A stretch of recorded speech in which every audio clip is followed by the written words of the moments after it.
Welcome aspirants, welcome back to our channel Rank Booster Academy. So आज का जो topic है, आज मैंने 3 टॉपिक लिया है जो बहुत ही ज़्यादा इम्पॉर्टेंट है। क्योंकि जो मैथमेटिकल कैलकुलेशन हम लोग करेंगे उस कैलकुलेशन में बहुत सारा टर्म हमको देखने को मिलेगा, जिसमें जो मैंने नंबर सिस्टम का पहला वीडियो बनाया था उससे रिलेटेड कुछ क्वेश्चन अगर सॉल्व करना है तो हमको थोड़ा थोड़ा डिफरेंट चीज़ जानना भी होगा। तो उसमें से पहला जो टॉपिक है वो टॉपिक है मेरा एचसीएफ और एलसीएम कैसे निकालते हैं। ठीक है, तो वही उसके बारे में अभी चर्चा करेंगे, कैसे एचसीएफ और एलसीएम निकालते हैं। तो पहला जो बात है कि एचसीएफ और एलसीएम होता क्या है। देखो, जब तुमको किसी नंबर को नहीं होता है, किसी 2 नंबर का या 3 नंबर का या 4 नंबर का अगर एचसीएफ फाइंड आउट करने के लिए बोलता है, तो एचसीएफ का जो फुल फॉर्म होता है वो होता है हाईएस्ट कॉमन फैक्टर। देखो, हाईएस्ट कॉमन फैक्टर, अभी पहले हम लोग को वो सीखना है कि फैक्टर क्या होता है। मान लो कि एक नंबर है ऐसा 35। अभी अगर 35 को हम लोग ऐसे सिंप्लीफाई करेंगे तो 35 क्या होगा, 5 से अगर देंगे तो 7 आ जाएगा और 7 से देंगे तो 1 आ जाएगा। इसका मतलब इस 35 को हम लोग ऐसे 5 इंटू 7 इंटू 1 इस तरह से लिख सकते हैं। अभी जो 5, 7 और 1 है वो है इस 35 का फैक्टर। इसका मतलब मैंने ये जो किया है वो मैंने फैक्टराइजेशन किया है। जो एक नंबर तुमको दिया होगा, मतलब मान लो कि 108 है। अभी इसका अगर फैक्टराइजेशन हम लोग करते हैं तो सबसे पहले जो छोटा नंबर होता है, जिसको मतलब इस नंबर को जिस नंबर से डिवाइड कर सकते हैं हम लोग, उसी नंबर से डिवाइड करेंगे। सबसे ज़्यादा छोटा जो होगा उससे पहले डिवाइड करना होता है। तो यह आ जाएगा 54। अभी 2 से दे दो 27, 3 दे दो 9 और 3 दे दो 3। इसका मतलब 108 को हम लोग 2 इंटू 2 इंटू 3 इंटू 3 इंटू 3 ऐसे लिख सकते हैं। अगर किसी एक नंबर को मैंने ऐसे तोड़ के लिख दिया, जो नंबर मेरा 2 और 3 है, मतलब प्राइम नंबर में कन्वर्ट कर दिया, प्राइम नंबर के मल्टीप्लिकेशन की एक्सप्रेशन में अगर डाल दिया किसी नंबर को, उसको ही हम लोग बोलते हैं कि फैक्टराइजेशन। ठीक है, अभी हमको फाइंड आउट करना है एचसीएफ किसी 2 नंबर का या फिर किसी 3 नंबर का। तो अगर एचसीएफ फाइंड आउट करना है, इसका फुल फॉर्म जो होता है हाईएस्ट कॉमन फैक्टर होता है। तो फैक्टर हम लोग ने समझ लिया। फैक्टर क्या होता है कि अगर 35 है, 35 को हम लोग 5 इंटू 7 इंटू 1 लिख सकते हैं। इसका मतलब 5, 7, 1 तीनों ही 35 का फैक्टर होगा। ठीक है, तो इसमें 5, 7 दोनों मेरा प्राइम नंबर है। इसका मतलब 35 का जो प्राइम फैक्टराइजेशन होगा वो 5 और 7 होगा। प्राइम फैक्टर 5 और 7 होगा। अभी 108 का जो प्राइम फैक्टर होगा 2 और 3, ये दोनों ही मेरा प्राइम फैक्टर होगा। मगर 108 जो नंबर है उस नंबर को हम लोग 4 से भी डिवाइड कर सकते हैं, क्योंकि 2 इंटू 2 मेरा 4 होता है और 2 इंटू 2 इंटू 3, इसका मतलब 4 इंटू 3 वो हो जाता है 12। वो भी 108 का एक फैक्टर ही होगा। अभी 3 इंटू 3 वो 9 होता है, वो भी 108 का एक फैक्टर ही होता है, मगर वो प्राइम फैक्टर नहीं बोला जाता है उसको, क्योंकि 12 बोलो या फिर 9 बोलो या फिर 4 बोलो, वो मेरा प्राइम नंबर नहीं होता है। तो प्राइम फैक्टराइजेशन मतलब इसको अगर इस तरह से, मतलब तुम देखो ये 108 को हम लोग ऐसे लिख सकते हैं 2 स्क्वायर इंटू 3 क्यूब, ऐसे लिख सकते हैं। इसको बोलते हैं हम लोग प्राइम फैक्टराइजेशन। अभी फैक्टर के बारे में तो पता चल गया। अभी यहाँ पे होता है कॉमन फैक्टर। देखो यहाँ पे कॉमन फैक्टर अगर आ गया तो देखो यहाँ पे 108 और यहाँ पे 35 है मान लो। अभी 108 का जो फैक्टर हमने लिखा है, क्या लिखा है देखो, 108 इसका जो फैक्टर है 2 इंटू 2 इंटू 3 इंटू 3 इंटू 3। और अगर 35 मान लो, इसका क्या होता है 5 इंटू 7 इंटू 1। अभी देखो इन दोनों नंबर को अगर जब मैं फैक्टराइज कर दिया, इसके बाद जितना सारा फैक्टर आया उसमें से कॉमन फैक्टर मेरे पास सिर्फ क्या है, 1 ही है। इससे ज़्यादा कॉमन फैक्टर नहीं है, क्योंकि इसका जो कॉमन फैक्टर है वो 2 और 3 है और 35 का सिर्फ 5 और 7 है। तो इन दोनों में अगर कॉमन फैक्टर मुझको तलाशना है तो क्या होगा, वो सिर्फ 1 होगा। तो इसमें अगर 108 और 35 का अगर कॉमन फैक्टर हमको निकालना था तो सिर्फ वो आंसर आ जाएगा कितना, 1। अभी यहाँ पे देखो हाईएस्ट कॉमन फैक्टर बोला है, यहाँ पे एक ही कॉमन फैक्टर है, वही मेरा हाईएस्ट हो जाएगा। इसका मतलब 108 और 35 जो नंबर है, इन दोनों का अगर मैं एचसीएफ निकालूँ, वो सिर्फ और सिर्फ मेरा क्या होता है, 1 होता है। तो अभी नेक्स्ट एक एग्जांपल लेके देखते हैं। तो यहाँ पे फैक्टर समझ में आ गया, कॉमन फैक्टर वो भी समझ में आ गया। अभी हाईएस्ट कॉमन फैक्टर, इसमें सिर्फ वन ही होता है, इसलिए हाईएस्ट कॉमन फैक्टर मेरा वन हो गया। अभी दूसरा एग्जांपल लेके देखते हैं कि मान लो ऐसा दो नंबर ले लिया मैंने 24 और 36। यहाँ पे ले लिया मैंने 24 और 36। अभी अगर 24 को मैं फैक्टराइज करता हूँ, यहाँ पे 2 दे दो, 12, 2, 6 और 2 और यहाँ पे 3। यहाँ पे 2 दे दो 18, 2 दे दो 9, 3 और 3। अभी अगर 24 को मैं लिखता हूँ 2 इंटू 2 इंटू 2 इंटू 3 और 36 को अगर लिखता हूँ तो 2 इंटू 2 इंटू 3 इंटू 3। अगर मेरे को इन दोनों का HCF निकालने के लिए बोलता है तो मेरे को पहले देखना होगा इन दोनों में फैक्टर कौन सा कॉमन है। तो यहाँ पे देखो, यहाँ पे 2, यहाँ पे 2 है, 2 तो कॉमन आ गया। फिर से यहाँ पे भी 2 है, यहाँ पे भी 2 है और एक 2 कॉमन आ गया। यहाँ पे 2 है मगर यहाँ पे और 2 एक्स्ट्रा नहीं है, तो ये 2 मैं काउंट नहीं करूँगा। यहाँ पे एक 3 है और यहाँ पे एक 3 है, तो वो 3 मैंने काउंट कर लिया। इसका मतलब 24 और 36 का जो HCF होगा वो 2 इंटू 2 इंटू 3। तो अगर मैं इसको कैलकुलेट कर लेता हूँ तो मेरा क्या हो जाता है 12। अभी तुम देखो ये जो 24 और 36 है, ये जो HCF मेरा 12 आया, इसका एक्चुअल मीनिंग क्या है? एक्चुअल मीनिंग वही होता है कि एक सबसे बड़ा नंबर जो नंबर देके, जो नंबर को मतलब इस जो 12 जो नंबर है वो नंबर देके इस 24 और ये 36 दोनों को हम लोग डिवाइड कर सकते हैं। इससे ज़्यादा और कोई नंबर ऐसा, और कोई इंटीजर नंबर ऐसा हमको नहीं मिलेगा जो नंबर देके इस इन दोनों को हम लोग डिवाइड कर सकते हैं।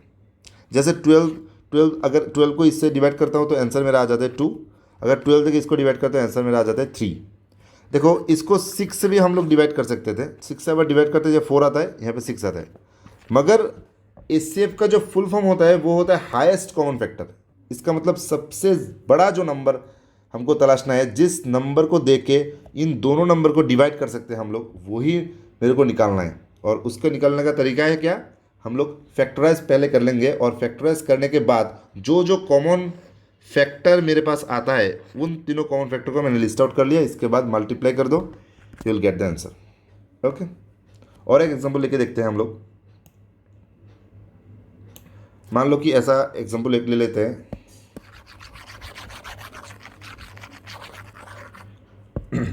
मान लो यहाँ पे 408 ले लिया और 1032 ऐसा ले लिया। अभी इन दोनों का अगर हाईएस्ट कॉमन फैक्टर निकालना है तो 2 से डिवाइड करो 204 और 2 से डिवाइड करो 102, 2 से डिवाइड दो 51, 3 से डिवाइड दे दो, यहाँ पे आ जाएगा 17 और 17 को डिवाइड हम लोग नहीं कर सकते। इस पर 2 दे दो, यहाँ पे 516 ऐसा आ जाएगा और फिर से 2 दे दो, यहाँ पे 258 आ जाएगा।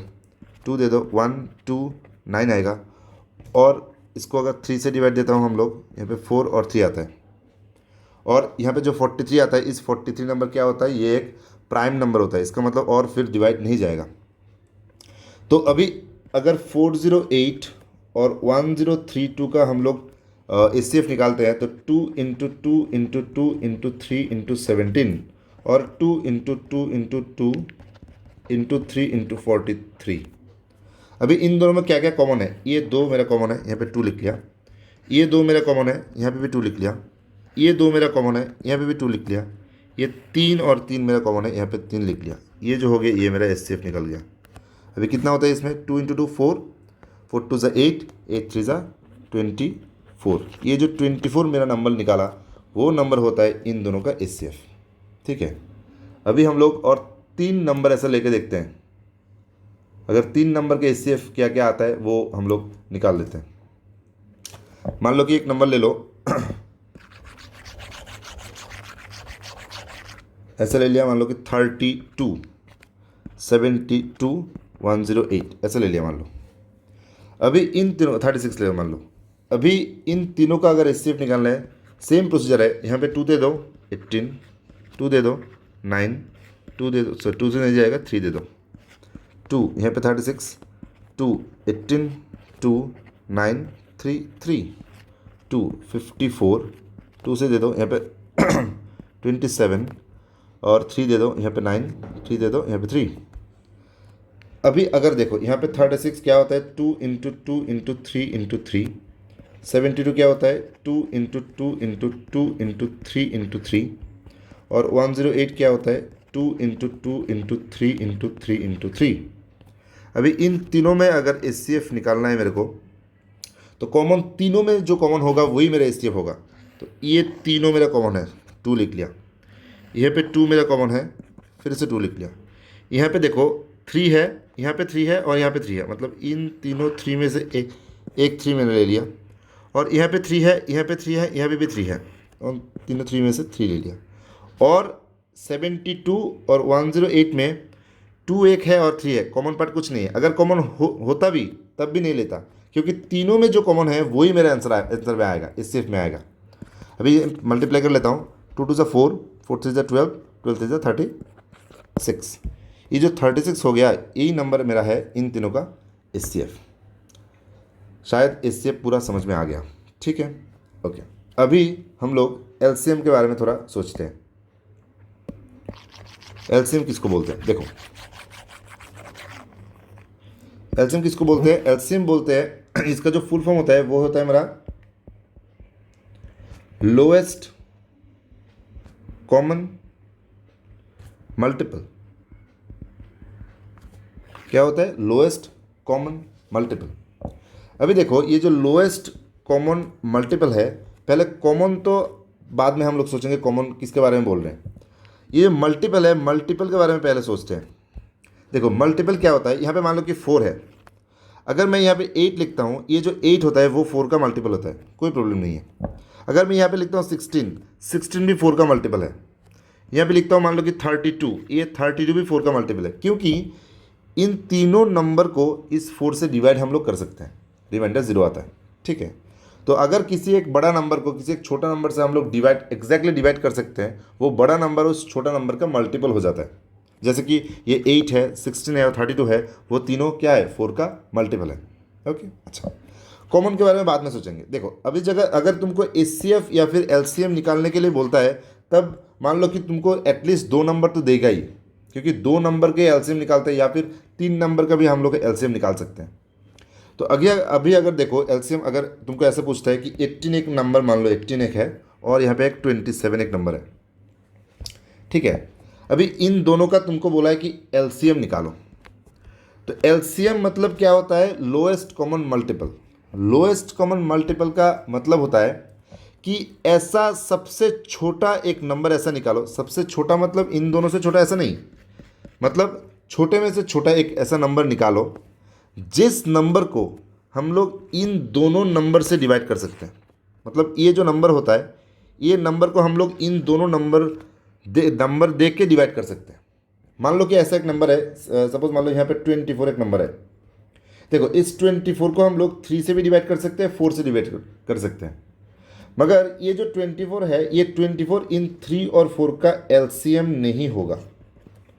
24 को 3 से भी डिवाइड कर सकते हैं, 4 से भी डिवाइड कर सकते हैं, मगर 24 LCM नहीं होगा, क्योंकि LCM का मतलब है लोएस्ट कॉमन मल्टीपल, मतलब सबसे छोटा ऐसा एक नंबर जिस नंबर को ये 3 और 4 से हम लोग डिवाइड कर सकते हैं।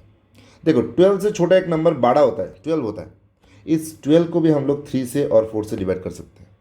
इस 12 से नीचे, 12 से छोटा और कोई भी नंबर नहीं है जिस नंबर को हम लोग 3 और 4 से डिवाइड कर सकते हैं, ऐसा कोई नंबर नहीं है। इसका मतलब ये जो 12 होता है वही मेरा हो जाता है कि 3 और 4 का LCM। शायद LCM के बारे में समझ में आ गया। अभी निकालते कैसे देखो। अभी ये जो मैंने 18 और 27 लिखा है, इन दोनों नंबर का अगर LCM मेरे को निकालना है, देखो कैसे निकालते हैं। तो पहले जैसे हम लोग HCF निकालते थे प्राइम फैक्टराइजेशन करके, ऐसे ही इस मेथड से ही हम लोग निकालेंगे। देखो कैसे। अभी यहाँ पे 2 दे दो, यहाँ पे 9 हो गया, यहाँ पे 3 दे दो, यहाँ पे 3 हो गया। इसको तो 3 ही देना होगा, यहाँ पे 9, यहाँ पे 3, यहाँ पे 3, ठीक है, ओके। तो यहाँ पे 18 2 × 3 × 3 और 27 3 × 3 × 3। जब मैं इस दोनों का HCF निकालता था तब हम लोग क्या करते थे, इन दोनों में जो कॉमन फैक्टर होता है वही सिर्फ लिखते थे। मतलब ये 3 और 3 कॉमन है, ये 3 मैंने लिख दिया, और ये 3 और 3 कॉमन है, ये 3 मैंने लिख दिया। तो तुम्हारा HCF आ गया 9। मगर LCM में ऐसा नहीं होगा। LCM में कॉन्सेप्ट दूसरा है। देखो एलसीएम में क्या होता है, तुम पहले जो जो कॉमन है वो लिख लो पहले। मतलब ये 3 और ये 3 कॉमन है, पहले एक 3 लिख लो, कोई प्रॉब्लम नहीं है। ये 3 और ये 3 भी कॉमन है, पहले दूसरा 3 भी लिख लो। अभी कॉमन जाने के बाद जो जो चीज़ रिमेनिंग बचता है दोनों नंबर पे, वो सिर्फ वो एक्स्ट्रा करके लिख लो। मतलब ये 2 आ गया, ये 3 आ गया, मतलब ये जो 2 यहाँ पे आ गया और ये जो 3 यहाँ पे आ गया। अभी इन तीनों को मल्टीप्लाई कर लो, चारों को मल्टीप्लाई कर लो। 3 3 ज़ा 9, 9 3 ज़ा 27, 27 2 ज़ा 54। देखो ये जो 54 आ गया, ये 54 मेरा ऐसा एक नंबर है, सबसे छोटा ऐसा एक नंबर है जिस नंबर को हमको 18 और 27 दोनों नंबर दे के हम लोग इस 54 को डिवाइड कर सकते हैं। तो एचसीएफ मतलब वही होता है कि सबसे छोटा ऐसा एक नंबर निकालो जिस नंबर को जो जिसका तुमको एचसीएफ निकालने के लिए बोला है, उस नंबर देके वो नंबर को हम डिवाइड कर सकते हो। सबसे छोटा ऐसा नंबर निकालना होगा, ठीक है। और अगर तीन नंबर ऐसा दे दिया तुमको, मान लो ऐसा दे दिया, मान लो कि यहाँ पे ऐसा दे दिया कि 12 दे दिया, एक नंबर दे दिया 36 और एक दे दिया 60, ऐसा नंबर तुमको दे दिया। अभी इन तीनों का हमको एचसीएफ एलसीएम निकालना है। तो एलसीएम अगर निकालना है पहले तो वैसे ही करोगे, ऐसा हो जाएगा 36 को यहाँ पे 18 हो गया, 2 9 3 और 3, यहाँ पे 2 दे दो, 30 2 15 3 और 5। इसका मतलब 12 को हम लोग क्या लिख सकते हैं, 2 इंटू 2 इंटू 3। 36 को हम लोग लिख सकते हैं 2 इंटू 2 इंटू 3 इंटू 3। 60 को हम लोग लिख सकते हैं 2 इंटू 2 इंटू 3 इंटू 5। अभी अगर इन तीनों का हम लोग को एलसीएम निकालना है तो क्या करेंगे, पहले हम लोग कॉमन जो है कॉमन वो ले लेंगे पहले। 2 2 2 तीनों में कॉमन है, लिख लो। 2 2 2 इन तीनों में भी कॉमन है, लिख लो। 3 3 3 तीनों कॉमन है, लिख लो। रिमेनिंग एक्स्ट्रा बचता है ये 3 और ये 5, तो ये 3 भी आ जाएगा और ये 5 भी आ जाएगा। ये भी तुम्हारा आ गया, ये भी तुम्हारा आ गया। अभी इन सबको मल्टीप्लाई कर लो, क्या होता है, 2 2 ज़ा 4, 4 3 ज़ा 12, 12 3 ज़ा 36, 36 इंटू 5 अगर करते हो तो तुम्हारा आ जाता है 180। इसका मतलब 180 सबसे छोटा ऐसा एक नंबर है जिस नंबर को हम लोग 12 36 60 इन तीनों से डिवाइड कर सकते हैं। शायद एचसीएफ एलसीएम समझ में आ गया, ठीक है। अभी और एक दूसरा एक फॉर्मूला है एचसीएफ एलसीएम का, वो फॉर्मूला भी तुमको जानना होगा क्योंकि एचसीएफ एलसीएम छोटा टॉपिक है ना। तो इन टॉपिक का जो क्वेश्चन है, क्वेश्चन मैं बाद में सॉल्व कराऊंगा, पहले थोड़ा कॉन्सेप्ट समझा देता हूँ। देखो, तो एचसीएफ एलसीएम का क्या होता है कि मान लो कि तुमको 2 नंबर दे दिए ऐसे ए और बी। अभी इस 2 नंबर को, इन 2 नंबर का अगर मैं एचसीएफ निकालूं, कुछ ना कुछ नंबर एक आएगा, और इन 2 नंबर का अगर मैं एलसीएम निकालूं वो भी कुछ ना कुछ नंबर एक आएगा। फॉर्मूला ऐसा है, फॉर्मूला वैसा है, कैसा है कि ये जो 2 नंबर तुमको दिया है, इन दोनों नंबर को अगर तुम मल्टीप्लाई करते हो, जो रिजल्ट आएगा वो रिजल्ट होगा इन दोनों नंबर का एचसीएफ ऑफ ये 2 number multiply by LCM of ये 2 नंबर। ये क्या फॉर्मूला हो गया, देखो एक एग्जांपल देकर समझाता हूँ। मान लो कि यहाँ पे 12 है और यहाँ पे मान लो कि 28 है, ठीक है। तो ये जो 12 और 28 है, इन दोनों, मान लो कि ये मेरा ए है और ये मेरा बी है, इन दोनों नंबर को दे दिया। अभी ये जो फॉर्मूला है, ये फॉर्मूला मैं प्रूफ करके दिखाता हूँ। ये 12 का पहले क्या निकालना है, 12 और 28 का पहले एचसीएफ निकालना है, ठीक है। तो 12 को अगर हम लोग तोड़ते हैं तो 2 इंटू 2 इंटू 3 ऐसा आता है। अगर 28 को हम लोग फैक्टराइज करते हैं तो 2 इंटू 2 इंटू 7 ऐसा आता है। अभी इन दोनों का अगर एचसीएफ निकालना है हमको तो कॉमन फैक्टर लेना होगा। तो 2 और 2 ये जो कॉमन फैक्टर है वो पहले ले लिया, 2 और 2 यहाँ पे भी कॉमन है, ले लिया, और तो कुछ कॉमन नहीं है। तो अगर ये दोनों ही कॉमन है तो एचसीएफ मेरा क्या हो जाएगा, 4। अगर एलसीएम लेना है तो पहले हम लोग को कॉमन ले लेना होगा। इसका मतलब 2 और 2 तो कॉमन आ ही गया, और एक्स्ट्रा मेरा 3 है और एक्स्ट्रा मेरा यहाँ पर 7 है। अगर इन चारों को मल्टीप्लाई कर लेता हूँ, 2 2 ज़ा 4, 4 3 ज़ा 12, 12 इंटू 7 मीन्स 12 इंटू 7 मेरा 84 हो गया। अभी देखो, अभी ये फॉर्मूला क्या बताता है कि a इंटू बी करना है हमको। तो a इंटू बी मतलब मेरा 12 और 28 इन दोनों को मल्टीप्लाई करना है। तो 28 और 12 अगर करता हूँ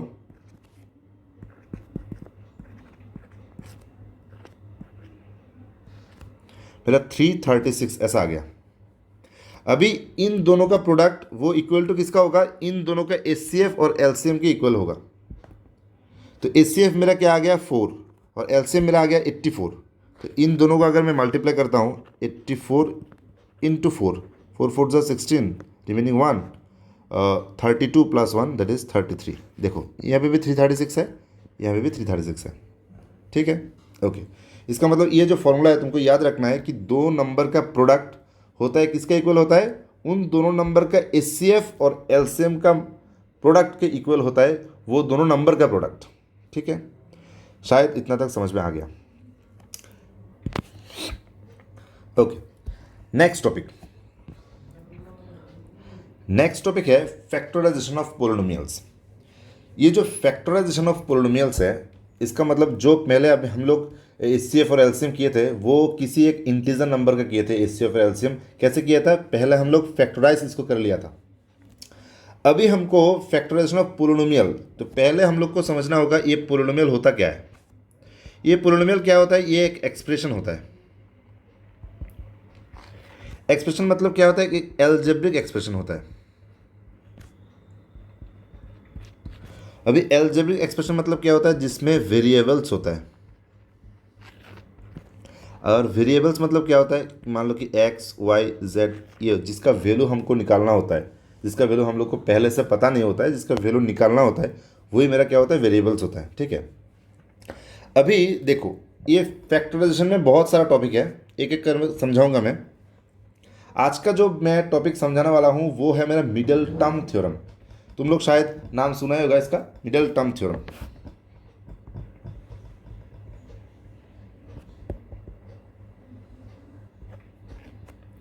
सो मिडल टर्म थ्योरम क्या होता है, देखो मिडल टर्म थ्योरम मतलब तुमको एक क्वाड्रेटिक इक्वेशन प्रोवाइडेड होगा। क्वाड्रेटिक इक्वेशन क्या होता है,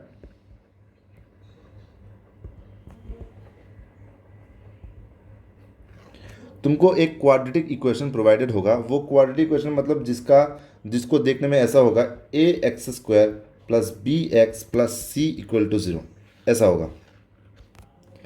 इसमें ए बी और सी ये जो तीनों नंबर है ए बी सी, ये तीनों नंबर में क्या मेरा क्या है, ये तीनों नंबर मेरा कांस्टेंट है। कांस्टेंट मतलब कोई एक इंटीजर भी हो सकता है या फिर कोई एक फ्रैक्शन भी हो सकता है, ठीक है। तो ये जो कांस्टेंट नंबर है, इस कांस्टेंट नंबर भी इसमें होगा और x जो मेरा वेरिएबल है वो भी होगा। तो मान लो एग्जांपल देके देखते हैं कैसा होगा।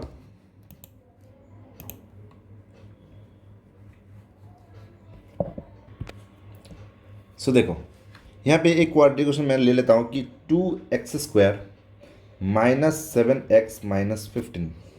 ठीक है, अभी ये जो क्वाड्रेटिक इक्वेशन मैंने लिया है इसमें देखो ये जो पूरा इक्वेशन है वो इक्वेशन तो ऐसे इक्वल टू 0 मैंने डाल दिया। मान लो ये जो इक्वेशन है वो हूबहू इसके जैसा ही है, जिसमें a मेरा 2 हो गया, v मेरा -7 हो गया और c मेरा -15 हो गया। ठीक है, तो इस क्वाड्रेटिक इक्वेशन को हम लोग को सॉल्व करना है। सॉल्व मतलब इसको अगर सॉल्व करना है इसका मतलब हम लोग को x का वैल्यू निकालना है। तो जितना भी सारा तुम न्यूमेरिकल्स करोगे उसमें क्वाड्रेटिक इक्वेशन तो आएगा ही आएगा। मतलब वर्ड प्रॉब्लम अगर करोगे ये क्वाड्रेटिक इक्वेशन तुमको सॉल्व करना ही होगा। तो इसको समझो पहले कैसे समझना है, क्वाड्रेटिक इक्वेशन कैसे मिडिल टर्म हम लोग कर सकते हैं। मिडिल टर्म मतलब यहाँ पे देखो ये जो क्वाड्रेटिक इक्वेशन है, इस क्वाड्रेटिक इक्वेशन में x का जो कोफिशिएंट होता है वो मेरा -7 होता है। इसी को हम लोग मिडिल टर्म बोलते हैं। जो x का कोफिशिएंट होता है वही मेरा मिडिल टर्म होता है। इसमें हमको क्या करना होता है, देखो यहाँ पे से अगर तुमको x का वैल्यू निकालना है तो हम लोग दो तरीके से निकाल सकते हैं। एक मेरा मिडिल टर्म थ्योरम है और एक मेरा क्वाड्रेटिक फॉर्मूला है। पहले हम लोग मिडिल टर्म थ्योरम कैसे करते हैं वो सीखते हैं। देखो इसका सिस्टम क्या है, देखो तुमको पहले क्या करना होगा, ये जो एक्स स्क्वायर का जो कोफिशिएंट होता है, इस एक्स स्क्वायर का कोफिशिएंट को तुम लोग इस लास्ट में जो कांस्टेंट है उससे मल्टीप्लाई करना होता है। तो अगर मैं इस 2 से 15 को अगर मल्टीप्लाई करता हूँ, मेरा आंसर आता है 30। इसके बाद इस 30 को हम लोग फैक्टराइज करेंगे, जो मैंने पहले सिखाया था। तो फैक्टराइज मतलब 2 से डिवाइड कर दो, यहाँ पे 15 आ जाएगा, और 3 से डिवाइड कर दो, यहाँ पे 5 आ जाएगा। अभी देखो इस 30 का जो फैक्टर निकाला वो क्या होगा, 2, 3 और 5। इसके बाद क्या करना है, देखो इसके बाद हम लोग को ये जो मिडल में जो 7 है, इस 7 को हम लोग को मिलाना है। कैसे मिलाना है, इन तीनों फैक्टर को यूज़ करके मिलाना है। अभी इन तीनों फैक्टर को यूज़ करके मतलब देखो यहाँ पे लास्ट में जो कांस्टेंट है, इस कांस्टेंट के सामने जो सिंबल है क्या है, माइनस सिंबल है। इस माइनस सिंबल को यूज़ करके ये 7 हम लोग को मिलाना है। ये जो मेरा फैक्टर आ गया, इस फैक्टर को यूज़ करके मिलाना है। तो इसमें देखो फैक्टर को यूज़ करके अगर मिलाना है तो पहले हम लोग क्या करते हैं, ये 5 इंटू 2 पहले कर लेते हैं। तो 5 इंटू 2 करने से क्या होता है, 10 होता है, और ये जो रिमेनिंग 3 बचता है, -3 हम लोग कर लेते हैं, तो आंसर आ जाता है 7। तो हम लोग क्या करेंगे, ये जो वैल्यू है ये वैल्यू यहाँ पे पुट करेंगे। तो अगर देखो अगर पुट करते क्या आता है, 2x² माइनस इस 7 के जगह पे हम लोग क्या लिखेंगे, 10 - 3 इंटू x - 15 इक्वल टू 0। अभी इसको सॉल्व करना है। देखो 2x² माइनस यहाँ पे 10x minus minus plus 3x - 15 equal to 0। अभी इन दोनों में से हम लोग को अगर कॉमन लेना है, क्या कॉमन जाएगा, 2 जाएगा और x कॉमन जाएगा, रिमेनिंग बचेगा कितना, x - 5। और इन दोनों में से अगर कॉमन लेना है, 3 ले लो कॉमन, x - 5 ही बचता है। अभी ये और ये तुमको कॉमन लेना है, x - 5 और यहाँ पे 2x + 3 इक्वल टू 0 करना है। अभी इसमें से अगर x का वैल्यू निकालना है तो x - 5 इक्वल टू 0 ये एक करना है, और 2x + 3 इक्वल टू 0 ये भी एक करना है। तो यहाँ से x का वैल्यू 5 आ जाता है, और यहाँ पे से x का वैल्यू -3/2 ऐसा आता है। ठीक है, तो ये क्वाड्रेटिक इक्वेशन से हम लोग ये x का दोनों वैल्यू हम लोग ने निकाल दिया। और एक एग्जांपल लेके देखते हैं कैसे करते हैं।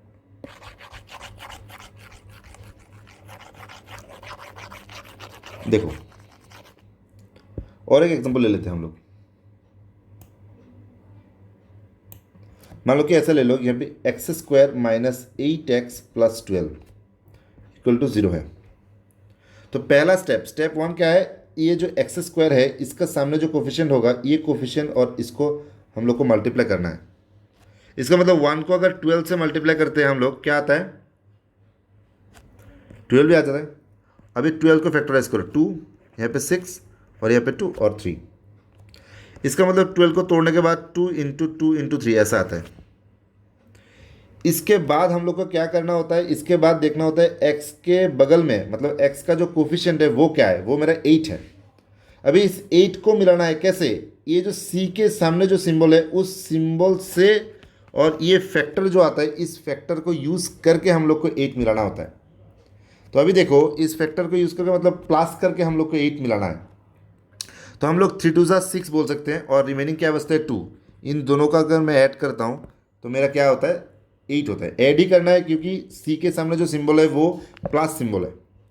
तो अभी यहाँ पे x² माइनस 8 की जगह पे हम लोग क्या लिखेंगे, 6 + 2।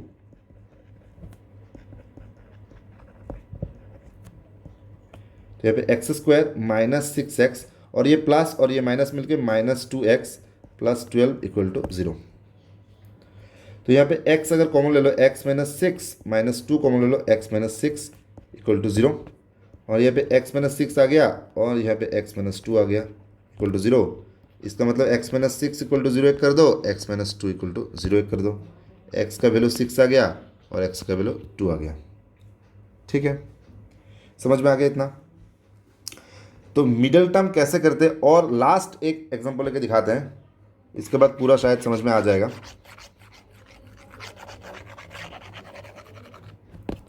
देख लो, लास्ट एग्जांपल एक ले लेते हैं।